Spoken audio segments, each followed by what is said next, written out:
Kaseng-seng betai baklem nong mi khmat siu akun New Trap National Awakening Movement khnam kam simrayo breu babiang ban yakun MP bat hakaju kepor kam patra yaru yanu ban Krisian hakani genti.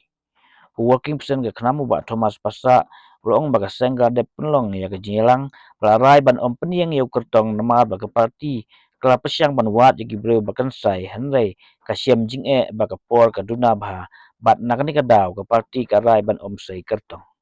Harbede berke action MP raong ba haban pe yikimat la dada poi ka klip mat ban Krisian yunu kindai bej halwa kimat kiwa sakut la kedai ka inalain permit ketin kasi bat kiwe kimat kum ka amendment ya ka ST order kat khnai pa sanpho ulong balada Krisian yunu hab ban petikna ba kimat ki badon kam yau tau kertong udon em hakaju ka page nang ban suthu lang. Jongi hakani MP election hi ngila rai ka la da pelong ni meeting bang ngila rai bang num penyeng candidate ra hoi ni persang ban wat iki bakan sai kemudian ringi sutu bakapor ka duna ba ban ngim la ban len ba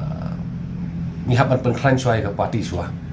ma te na ta ka daw no kan yang sing la rai hi bang num sei kertong hakani MP election ban wan abang i pe ka MP election ni tringi hak pe iki issue ki ba ya dai bi bat ka dali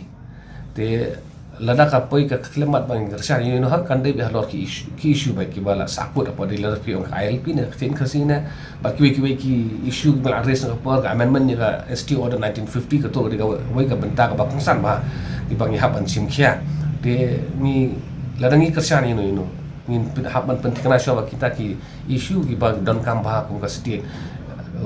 utau kertong ulan em udon em on the same page kan kadang bangin su ya sok lang pada